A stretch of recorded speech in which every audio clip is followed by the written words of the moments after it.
اعوذ باللہ من الشیطان الرجیم بسم اللہ الرحمن الرحیم کتب علیکم القتال وهو کرہ لکم وعسى ان تکرہوا شیئا وهو خیر لکم وعسى ان تحبوا شیئا وهو شر لکم واللہ یعلم وانتم لا تعلمون۔ کتب علیکم القتال، تم پر قتال فرض کیا گیا ہے، وَهُوَ كُرْهٌ لَكُمْ، جبکہ یہ قتال تمہارے لیے بھاری ہے، مشکل ہے۔ وَعَسَىٰ أَن تَكْرَهُوا شَيْئًا، اور ہو سکتا ہے کہ تم کسی چیز کو ناپسند کر لو، وَهُوَ خَيْرٌ لَكُمْ، جبکہ وہ تمہارے لیے بہتر ہو۔ وَعَسَىٰ أَن تُحِبُّوا شَيْئًا، اور کسی چیز کو تم پسند کر لو، وَهُوَ شَرٌ لَكُمْ، جبکہ وہ تمہارے لیے بری ہو۔ وَاللَّهُ يَعْلَمُ، اللہ جانتا ہے، وَأَنتُمْ لَا تَعْلَمُونَ، تم نہیں جانتے۔ اس آیت میں فرضیت جہاد کو بیان کیا گیا ہے، جس طرح پیچھے بیان کیا گیا کتب علیکم القصاص، قصاص فرض کیا گیا ہے۔ کتب علیکم الصیام، روزہ فرض کیا گیا ہے۔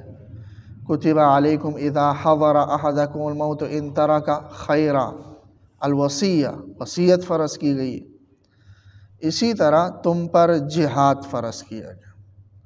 تو جہاد یہ بھی قرآن کا حکم ہے اور یہ مسلمانوں پر فرض ہے۔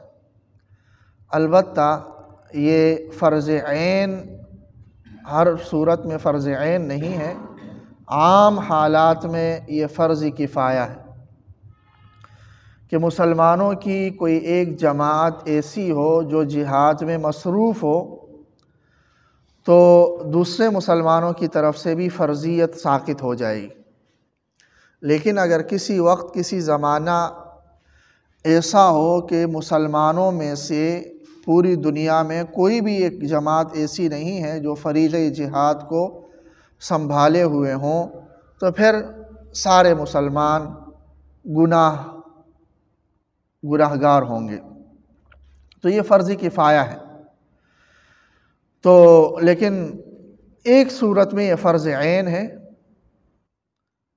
بلکہ دو صورتیں ہم کہہ سکتے ہیں، دو صورتوں میں فرض عین ہے۔ ایک تو یہ ہے کہ مسلمانوں پر کفار نے حملہ کیا ہو، کہ جہاں مسلمان رہ رہے ہیں ان پر کفار نے حملہ کیا ہو، تو وہاں رہنے والے لوگوں پر، یعنی مردوں پر، عورتوں پر، بچوں پر اور معذوروں پر جہاد فرض نہیں ہے، جہاد صرف مردوں پر فرض ہے۔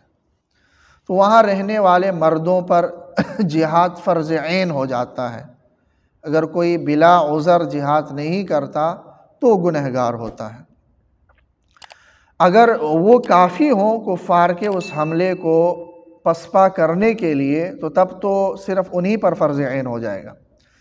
اگر وہ کافی نہ ہو تو ان کے ساتھ والے علاقے یا ملک کے جو مسلمان ہیں، جو ان کے ساتھ والے ہیں، ان پر بھی جہاد فرض ہو جائے گا۔ اگر وہ کافی ہوں تو ٹھیک ہے، وہاں تک فرض ہو جائے گا، آگے فرض نہیں ہوگا۔ اگر وہ بھی کافی نہ ہو تو اس طرح پھر سلسلہ چلتا رہے گا۔ تو ایک تو یہ صورت ہے جہاد کے فرض عین ہونے کی، اور دوسری صورت یہ ہے کہ جہاد اس صورت میں فرض عین ہوتا ہے جب امیر المؤمنین کی طرف سے نفیر عام کا اعلان ہو جائے، عام اعلان ہو جائے کہ بھائی سارے مسلمان جہاد میں شریک ہوں اور ضرورت ہے سب مسلمانوں کی، تو اس صورت میں پھر تمام مسلمانوں پر جہاد فرض عین ہو جاتا ہے، جس کا ذکر قرآن مجید کی دوسری جگہ ہے کہ یا ایھا الذین آمنوا ما لکم اذا قیل لکم انفروا فی سبیل اللہ اذ ثاقلتم الی الارض، اے ایمان والو تمہیں کیا ہو گیا ہے کہ جب تمہیں کہا جاتا ہے، اعلان کیا جاتا ہے کہ انفروا فی سبیل اللہ، اللہ کے راستے میں جہاد کے لیے نکلو، اذ ثاقلتم الی الارض، تو جو تم زمین کی طرف بوجھل ہو جاتے ہو، بلکہ نکلنا ہے تم نے، کیوں نہیں نکلتے ہو؟ تو اس آیت سے یہ ثابت ہوتا ہے کہ جب نفیر عام ہو جائے تو پھر جہاد فرض عین ہو جاتا ہے۔ جب جہاد فرض عین ہو تو ماں باپ کی اجازت کی بھی ضرورت نہیں ہے، اور اسی طرح کوئی دوسری کسی چیز کی، جیسے کہ بعض احادیث میں یہ بھی ہے کہ جہاد جب فرض کفایہ ہو تو اس صورت میں ماں باپ کی اجازت کے بغیر نہیں جا سکتے، اور بیوی کی اجازت کے بغیر نہیں جا سکتے، اور اسی طرح فرض کفایہ ہو اور آپ مقروض ہیں تو جب تک آپ قرض ادا نہیں کرتے آپ جہاد میں نہیں جا سکتے۔ لیکن جب فرض عین ہو تو پھر چاہے آپ مقروض ہیں، چاہے بیوی کی اجازت ہے، چاہے ماں باپ کی اجازت ہے یا نہیں ہے، آپ کو نکلنا ہے جہاد کے لیے فرض عین ہونے کی صورت میں۔ تو عام حالات میں جہاد فرض کفایہ ہے اور چند حالات میں جہاد فرض عین ہے۔ اس آیت میں ایسا کچھ نہیں ہے کہ جہاد تمہارے لیے فرض کفایہ ہے، بلکہ مطلقاً یہ کہا گیا ہے کتب علیکم القتال، تم پر جہاد فرض ہے، جس طرح روزے کے بارے میں، تو اسی طرح یہاں پر بھی ہے۔ لیکن فرض کفایہ ہونا قرآن کی دوسری آیات سے اور احادیث نبویہ سے ثابت ہوتا ہے۔ جیسے قرآن مجید میں اللہ تبارک و تعالیٰ نے ایک جگہ ارشاد فرمایا ہے فضل اللہ المجاہدین علی القاعدین درجہ وکلا وعد اللہ الحسنى، کہ اللہ تبارک و تعالیٰ نے مجاہدین کو گھر بیٹھنے والوں پر بہت بڑا درجہ سے نوازا ہے، لیکن آگے فرمایا وَكُلًّا وَعَدَ اللَّهُ الْحُسْنَى، سب کے لیے اللہ تبارک و تعالیٰ کا وعدہ ہے بھلائی کا۔ تو مطلب جو جہاد میں نہ گئے ہوں ان کے لیے بھی بھلائی کا وعدہ ہے، وہ کوئی گنہگار نہیں ہے، اور جو گئے ہوں ان کا رتبہ پھر زیادہ ہے، ان کے لیے ثواب زیادہ ہے۔ تو اس آیت سے یہ ثابت ہوتا ہے کہ جہاد اگر ہر ایک پر فرض عین ہوتا تو جو جہاد میں نہیں گئے ہیں مجاہدین کے مقابلے میں جو گھر میں بیٹھے ہوئے ہیں ان کے لیے بھلائی کا یعنی جنت کا وعدہ نہ ہوتا۔ تو اس کا مطلب یہ ہے کہ جہاد ہر وقت سب پر فرض عین نہیں ہے۔ اسی طرح قرآن مجید میں دوسری جگہ اللہ تبارک و تعالیٰ ارشاد فرماتے ہیں فَلَوْلَا نَفَرَ مِن كُلِّ فِرْقَةٍ مِّنْهُمْ طَائِفَةٌ لِيَتَفَقَّهُوا فِي الدِّينِ، کہ ایک جماعت تم میں سے ایسی کیوں نہیں نکلتی کہ وہ جائیں اور دین کی سمجھ حاصل کر لیں، وَلِيُنذِرُوا قَوْمَهُمْ إِذَا رَجَعُوا إِلَيْهِمْ، اور پھر دوسروں کو وہ دین کا احکامات پہنچائے، ایسی جماعت ہونی چاہیے۔ تو اس کا مطلب یہ ہے کہ مسلمانوں میں سے ایک جماعت ایسی ہونی چاہیے جو دین کا علم حاصل کرنے والی ہو۔ اگر ہر وقت سب پر جہاد فرض عین ہوتا تو پھر وہ جماعت کی بھی اجازت نہیں ہونی چاہیے تھی کہ ایک جماعت ایسی ہو کہ جو جہاد میں نہ جائے بلکہ دین، جب اجازت ملی ہے تو اس کا مطلب یہ ہے کہ یہ فرض کفایہ ہے، فرض عین نہیں ہے۔ تو دین کا تو مطلب یہی ہے کہ مسلمان معاشرے میں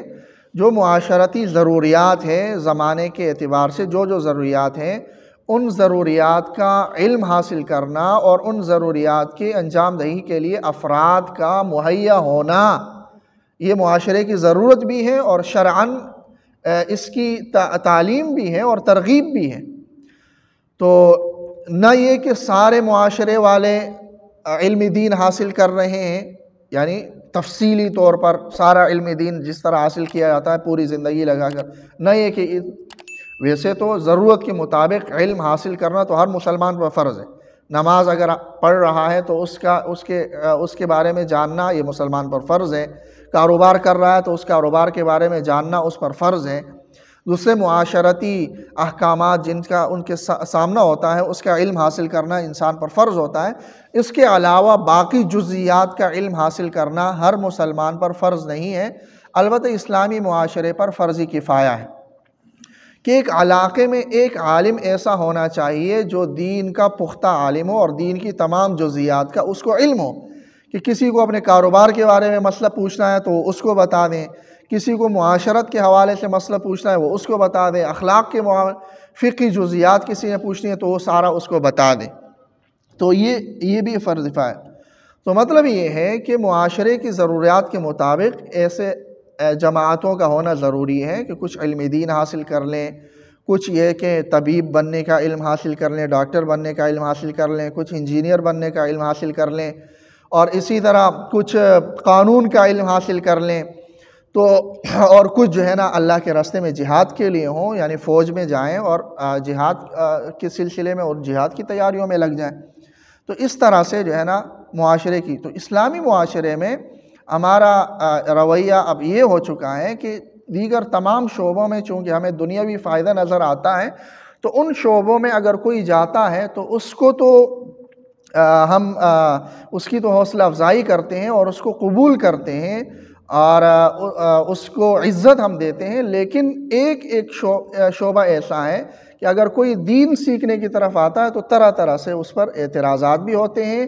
اور اس دین کے سیکھنے کی طرف آنے والے کی حوصلہ افزائی بھی نہیں کی جاتی، اس کی حوصلہ شکنی بھی نہیں کی جاتی۔ جبکہ دیکھا جائے تو اسلامی معاشرے کے اندر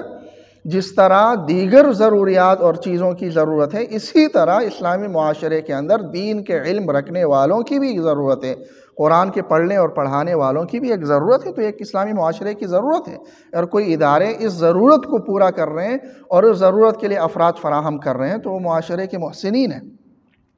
تو بہرحال جہاد یہ فرض کفایہ ہے عام حالات میں، کتب علیکم القتال، تم پر جہاد فرض کیا گیا ہے، وَهُوَ كُرْهٌ لَكُمْ، اور یہ جہاد تمہارے لیے بھاری معلوم ہوتا ہے۔ ظاہر ہے اس میں مال بھی لگانا ہے، جان بھی لگانی ہے، اور ایک مشکل کام ہے، لیکن جب ایمان مضبوط ہو اور آخرت کا یقین ہو اور اللہ تبارک و تعالیٰ کے جو مجاہدین کے لیے اور شہداء کے لیے جو فضائل ہیں ان فضائل کا یقین ہو، تو پھر انسان کا شوق جو ہے نا اور بھی بڑھ جاتا ہے، اور پھر وہ اللہ کے راستے میں اپنی جان بھی دے دیتا ہے اور اس کا کوئی احسان بھی نہیں جتلاتا، بلکہ وہ یہ کہتا ہے کہ جان دی ہوئی اسی کی تھی، حق تو یہ ہے کہ حق ادا نہ ہوا۔ تو یہ ناگوار گزرتا ہے اور بھاری ہے تمہارے لیے، لیکن اللہ کو حقیقت کا پتہ ہے، واللہ یعلم وانتم لا تعلمون۔ تم اپنی سوچ کے مطابق ایک چیز کو اپنے لیے فائدہ مند سمجھ سکتے ہو، بہتر سمجھ سکتے ہو، لیکن ہو سکتا ہے کہ وہ چیز تمہارے لیے نقصان دہ ہو۔ اپنی سمجھ کے مطابق تم ایک چیز کو اپنے لیے نقصان دہ تصور کر سکتے ہو، لیکن ہو سکتا ہے کہ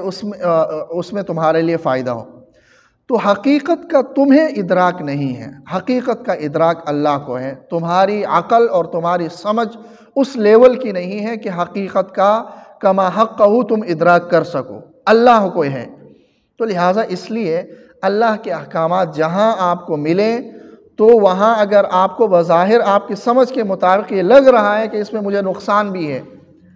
تب بھی وہ اللہ کا حکم ہے تو اس کو مان کے چل لو، کیونکہ اللہ تبارک و تعالیٰ کبھی بھی اپنے بندوں کا نقصان نہیں چاہتے۔ اللہ تبارک و تعالیٰ جس طرح بندوں کو یہ حکم دیا گیا ہے کہ دوسروں کے لیے خیرخواہی کا جذبہ رکھیں، اللہ تبارک و تعالیٰ اپنے بندوں کے حوالے سے کبھی بھی یہ نہیں کرتے کہ کوئی ایسا حکم لگا لیں ان کے لیے جو ان کے لیے نقصان دہ ہو۔ کوئی نقصان دہ نہیں ہوتا، یہ ہماری سمجھ ہوتی ہے۔ تو قدم قدم پہ یہ آیت ہمیں ذہن میں رکھنی چاہیے کہ عَسَىٰ أَن تَكْرَهُوا شَيْئًا وَهُوَ خَيْرٌ لَكُمْ وَعَسَىٰ أَن تُحِبُّوا شَيْئًا وَهُوَ شَرٌ لَكُمْ، کہ اللہ کے حکم کو مقدم رکھو۔ نقصان نظر آ رہا ہے تو یہ آیت ذہن میں ہو کہ ہو سکتا ہے کہ مجھے تو بظاہر نقصان لگ رہا ہے، سچ بولوں گا تو مجھے نقصان ہو رہا ہے، یہاں پر میں دھوکہ نہیں دوں گا تو مجھے نقصان ہو رہا ہے، اور یہاں پر میں سودی لین دین نہیں کروں گا تو مجھے نقصان ہو رہا ہے، لیکن اللہ کا حکم ہے، اور ہو سکتا ہے کہ میں یہ سمجھ رہا ہوں کہ مجھے نقصان ہے لیکن یہ میرے لیے بہتر ہو۔ وَعَسَىٰ أَن تُحِبُّوا شَيْئًا وَهُوَ شَرٌ لَكُمْ، اور ہو سکتا ہے کہ کسی چیز کو تم اپنے لیے پسند کر لو لیکن وہ تمہارے لیے بری ہو، کیونکہ واللہ یعلم، اللہ ہی حقیقت کو جانتا ہے، وَأَنتُمْ لَا تَعْلَمُونَ، اور تم نہیں جانتے۔ اللہ تعالیٰ عمل کی توفیق۔